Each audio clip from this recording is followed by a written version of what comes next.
Hello, Accounting 110, 42186. It's Tuesday morning, time for our lecture. So here we go. We're going to go into chapters 10 and 11 since they're sort of the reciprocal of each other. So let me get us going with chapter 10. And I'm hoping you can see that. I just shared that, so I'm hoping you can see it.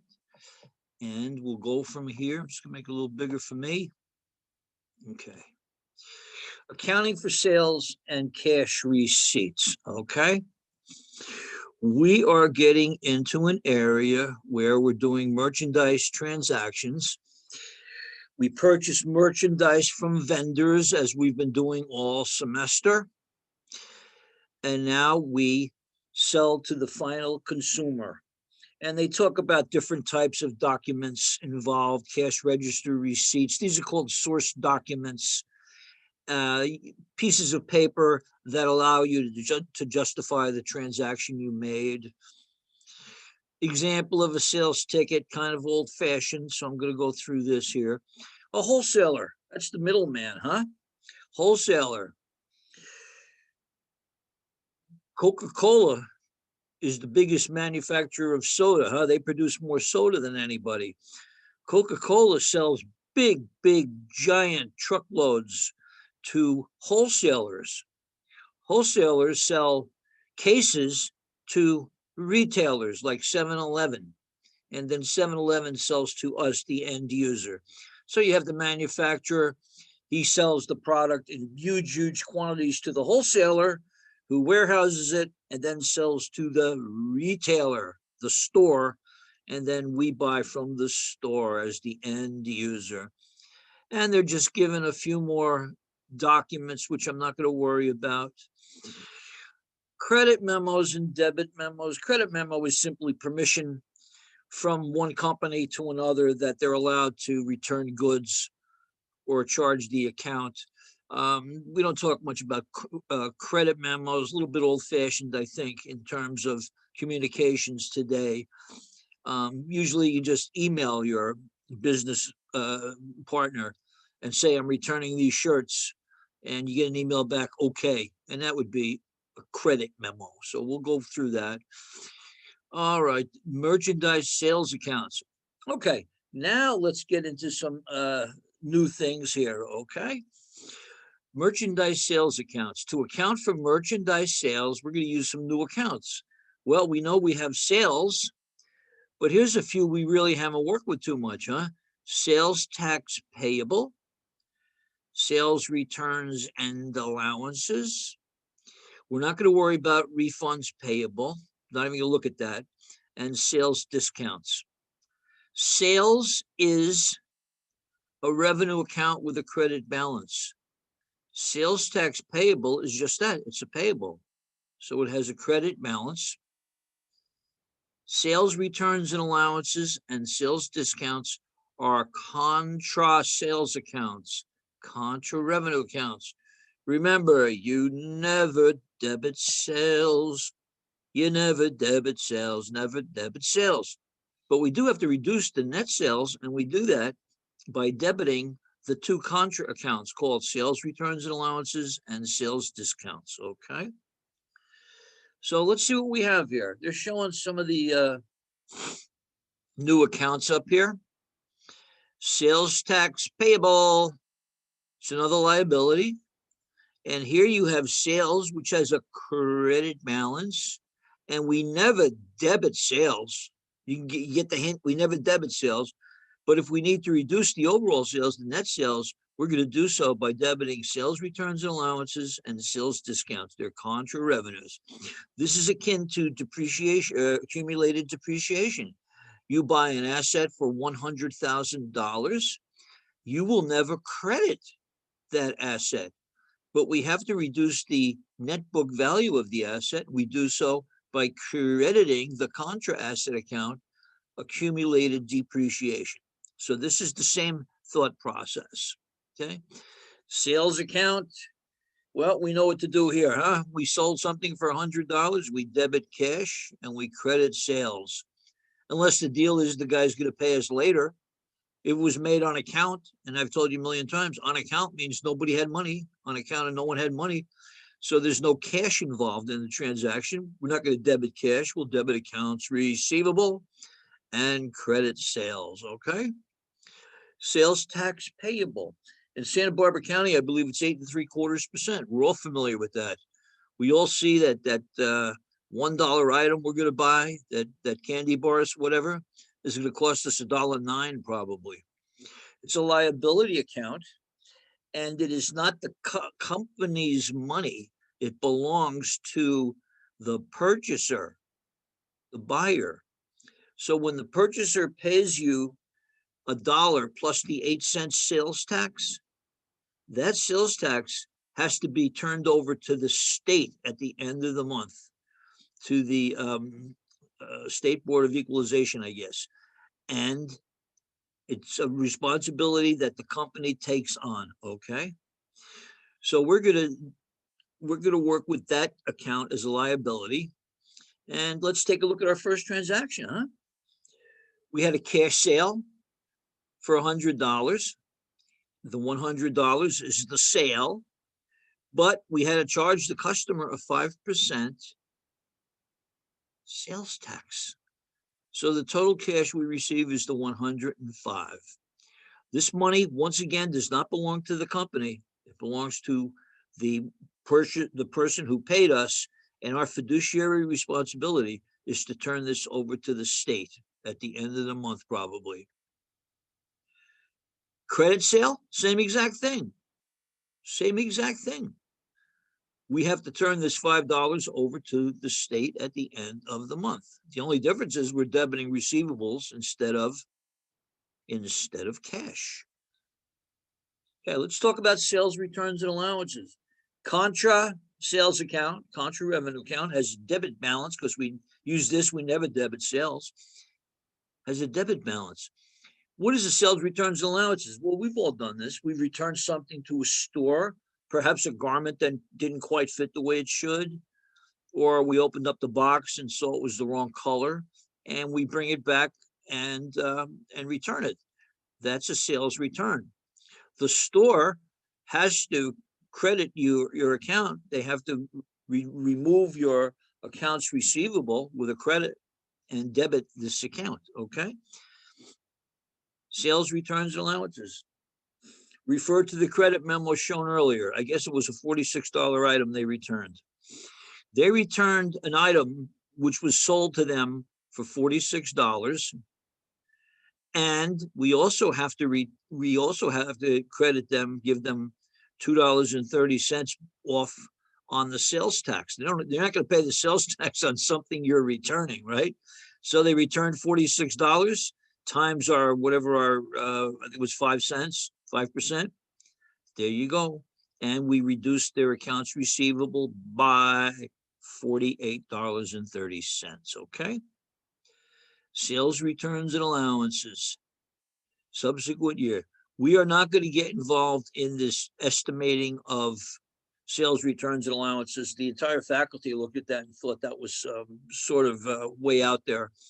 Not too many companies do that, as far as I know. I never saw it in all my years, and nor has anybody else here. So we're going to concentrate on the sales returns and allowances and the sales discounts.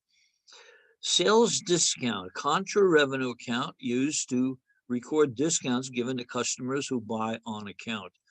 Now, this is called a cash discount or a sales discount. Sales discount, okay? Companies offer this discount to customers to encourage them to pay early, to encourage them to pay a bit earlier. And this is not the type of discount where you walk into the store and you see a sign on the wall that everything on this rack is 50% off. That's not what we're talking about. We're talking about another contra revenue account, contra sales account with a normal debit balance. And on your income statement, it's going to show as a reduction to your sales. Know this term like the back of your hand. 210 net 30. That's how you say that. 210 net 30. It means that You get a 2% discount if you pay within 10 days. Otherwise, you pay the net, meaning the total, in 30 days. 2% discount off the sales price if you pay within 10 days. Otherwise, you pay the total amount. So that's called 210 net 30. You could have 110 net 30. 1%, if you pay in 10 days, you pay the difference. You could have this one here, 2% EOM, end of month. You get the idea. 210 net 30 is how we're going to read these things, okay? 2% discount, you pay within 10 days. Otherwise, the customer must pay the entire amount. And look at this here. We've got a journal entry, for sales discount. Merchandise was returned for $100. And the credit term, merchandise was sold rather for $100, 210 net 30, right? So when we sold the goods, we don't care about the discount at that point. We don't know at the point of sale if the customer is going to take the discount. So the sale is the basic sale we've been doing all semester. Debit accounts receivable and credit sales. Now the customer paid within 10 days. The customer paid within 10 days. So they don't owe us $100 anymore. They no longer owe us $100. So we credit the $100 to zero out the accounts payable. But when we opened up the envelope, there was only a check for $98 because they were entitled to this $2 discount. So you can see the sales discounts have a debit balance, and they are going to be used to reduce your gross sales down to net sales, okay? Accounts receivable ledger. Accounts receivable ledger, huh? Well, that's all they're talking about. I think this slide is out of order, so we'll skip this for now. Look at some journal entries here with sales tax. All of these journal entries, I think, are the same. We sold something to Enrico Lorenzo for $15.20 plus 76. We sold to Brenda Myers $440 plus sales tax. So each of these transactions is exactly the same. And the purpose of this is to get you to look at this thing here and, get comfortable with it. Get comfortable with this journal entry. So you can see Brenda Myers, the sale amount was $440. The sale amount was $440, and the sales tax payable on that was $22. So Brenda has to pay us eventually $462. Okay. Same thing with Walton, sales amount, sales tax payable. The accounts receivable, of course, includes the sales tax payable because that's part of what this customer owes us. Let me point out something else that might be helpful to you. You see sales there? Sales. That line is always a multiple of the unit sold times the price of the unit. This is a pure number for sales. You sold one garment for $980. That's what came off your inventory. The 5% sales tax, 49, we get to accounts receivable. So look over this part of the PowerPoint. You have these in Canvas, and get familiar with this entry here. Well, excuse me, got a little interference here for some reason. Just let me get back in here. Where did you come from? Okay. So that's a look at sales tax payable. Now, when we record these transactions, naturally we have to do so with a journal entry into the general ledger. So we're going to update the general ledger accounts, and we're going to we're going to put in the date and the amount and the new balance, etc. You know what the general ledger looks like. So let's take a look here. Let's look at this together. Okay, They're showing you the first two transactions we looked at. Remember Brenda Myers? Remember Enrico Lorenzo, huh?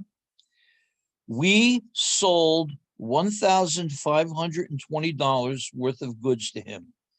He bought one machine from us, or one garment, for $1,520. That's the amount that came out of the inventory. We're going to take out of the inventory at cost later. That's not the cost of goods sold, but you get the relationship. This is the sale. One item times 1,520 plus the sales tax gives us 1,596. So look at your general ledger. The 1,596 ends up as a debit here. So does the 462 from Ms. Myers. We started off with a balance in accounts receivable. This is receivables of 12,000. Then it went up to 13,596, and it went up, etc. So your general ledger shows both the transaction and has two columns for the balance. Let's look at the sales tax payable. The sales tax payable was 76 and 22. Sales tax payable. They had a beginning balance of 0, it looks like.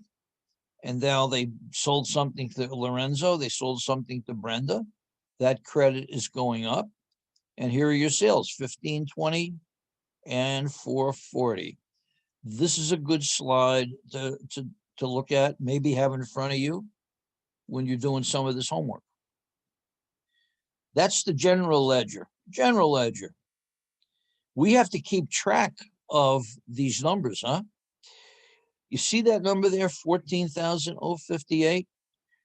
The auditor is going to come in and say, how much do your customers owe you right now on this date? And you tell them 14,058. We'll think big. The auditor, the first thing he or she's going to ask you after that, who owes that money to you? Who owes that money to you? That's where the accounts receivable ledger comes into play. It's called a subsidiary ledger, meaning lower in rank, okay? Subsidiary. The general ledger is known as the control account, the controlling ledger, okay? It's the general ledger, general. It just has one big number there for each account. It doesn't show the real detail. The subsidiary does show the detail of the control of the general ledger. And all this is going to be is a record that looks similar to the general ledger in that it's going to have a beginning balance. It's going to have the sales amount. It's going to have the reduction when they pay. So let's just take a look at it. And they're telling you, you do the same thing as we did with the general ledger. So here we go. This is what we looked at earlier. We looked at the general ledger. Now, guess what? When we posted that 1,596 here as a debit to accounts receivable, we have to go to the accounts receivable ledger. And just like you have one account number for accounts receivable, here accounts receivable is going to be broken out by customer. So we debited 1,596 to Lorenzo. He owes us 1,596. We debited accounts receivable, 462. Brenda owes us 462. And guess what? The total of this ledger, you add up all the customers, they better add up to 14,058. So the auditor now has visibility as to who owes you this money. Then the auditor, she might say, okay, she'll pick out a couple of the big ones and have you sign a letter and send that out to the customer, asking them to acknowledge that they really do owe you that money. It's all part of the auditing process. Relationships to remember. Entries in the general ledger. The relationships, huh? I love that word. Total of the accounts receivable ledger must equal the accounts receivable balance. The general ledger is just that, general. It's just going to show the beginning balances and the incremental pluses and minuses and give you to an ending balance. If you want the detail, you must go to the subsidiary ledger, accounts receivable, which is a detailed listing of the same information that is summarized. So they're showing you some more activity here for sales, returns, and allowances, okay? Remember this guy, Willie Cutts? He returned a garment that he bought for $46. Well, we never debit sales, and I guarantee some of you guys are going to debit sales on the test. And I just hit my head. No, you don't do that. Anyway, you never debit sales. You debit the contra sales account, which is the $46, right? You debit the I'm getting this interference again. I'm sorry, guys. Hold on. You debit the $46 for the material returned. You debit the sales tax payable. That would be a heck of a thing if we tell this guy, well, our store policy is we don't return the sales tax you already paid or about to pay. No, that was crazy. So you have to return the garment for 46 and give credit, of course, for the the sales tax payable. And now you look at Wilma Cutts's detail in the accounts receivable ledger. Here you go. She owed us $651 as of May 1st. She returned these goods on the 5th, so her debt to us has now gone down by $48.30. Okay, so $48.30, and here it is in the general ledger. You credit accounts receivable. Here's our journal entry. Credit accounts receivable, and you debit sales returns and allowances, and you debit sales tax payable. Credit card sales, huh? This is interesting.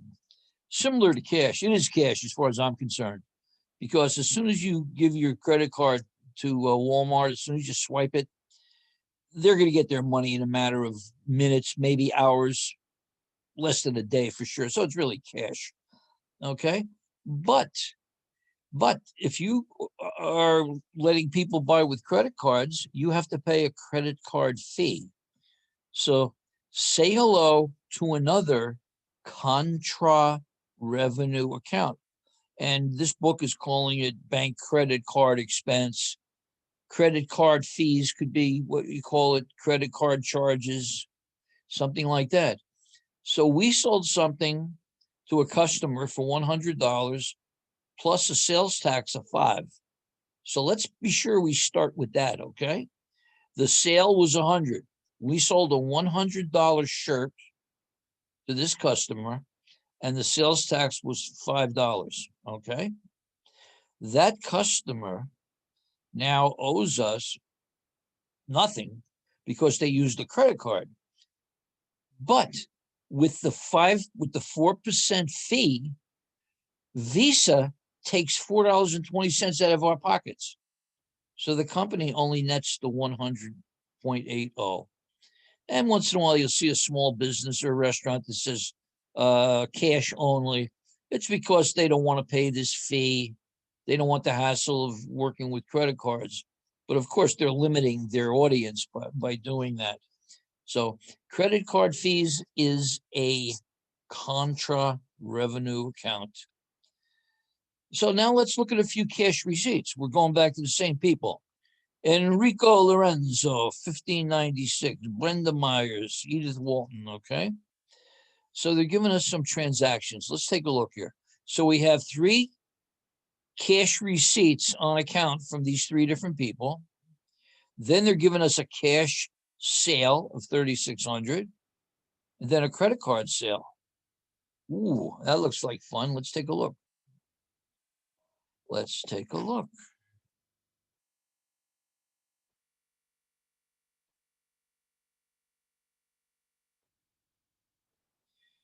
Cash. Well, the first 3 are boilerplate, huh?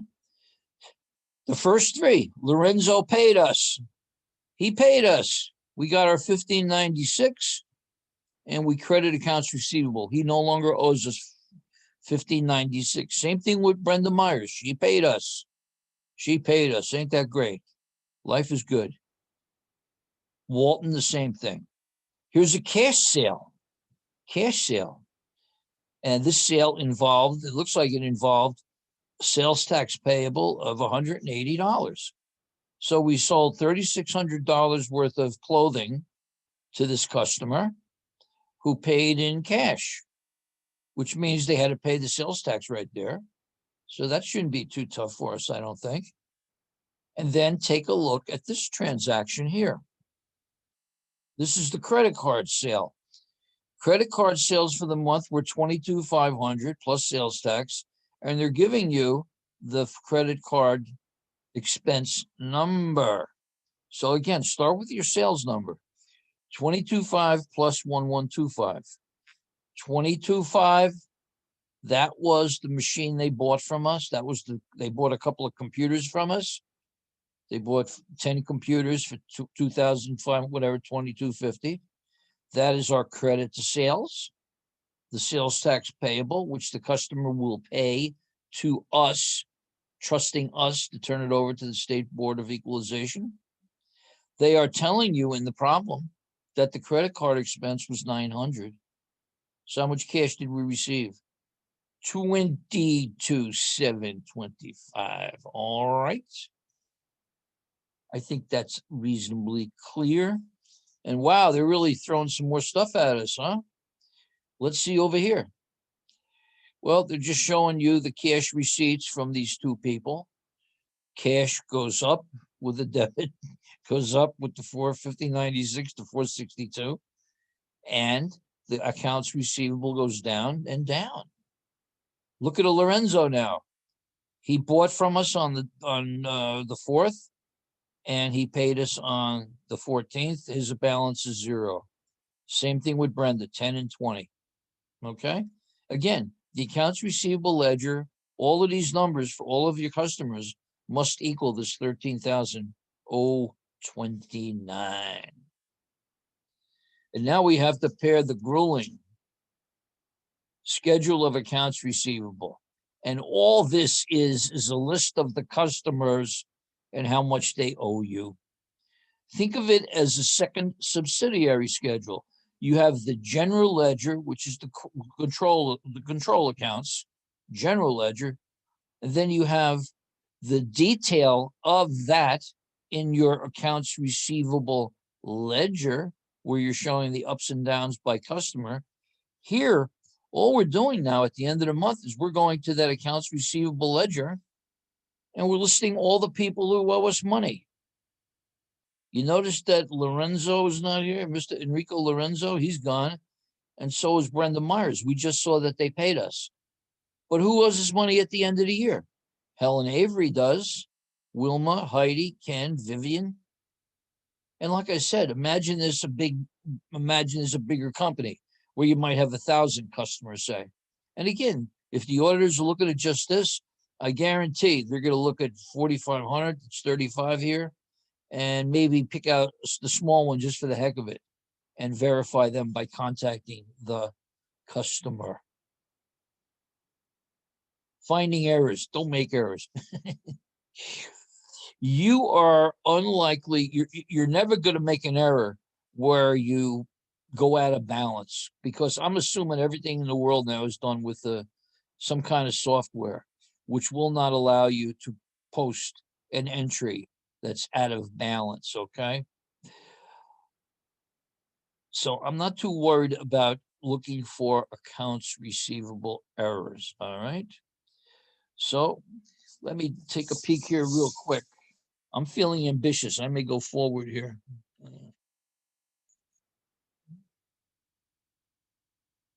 Okay, maybe that's enough for one session, okay? So chapter 10, accounts receivable. I would encourage you, though, to go through chapter 10 and take a look at chapter 11, because that's the purchasing side. It's kind of the reciprocal of this. One man's sales discount is another woman's cash discount or purchase discount. Let me say that correctly. In other words, in this chapter here, we debited sales discounts to reduce our gross sales down to net. But the other party, the purchaser, credited purchase discounts to reduce their cost. Okay, same thing Same thing with returns and allowances. What we call a sales return in Chapter 11 is called a purchase return. Now, there's more complications in Chapter 11 on purchases, but not all that much. So we've had about a 40-minute session here. How come I didn't have any customers? Come on. Maybe I should do what baseball teams do and offer a prize if you show up for the game. Maybe a Bob Smagula bobblehead doll to the first 100 people who show up for my class. Huh? Okay, I'll stop being silly. You have a good time off here. You enjoy the rest of the day, and I sure hope to see more of you next week. This, of course, will be up on Canvas and the Bob Smagula YouTube channel by the end of the day. Good night, everybody.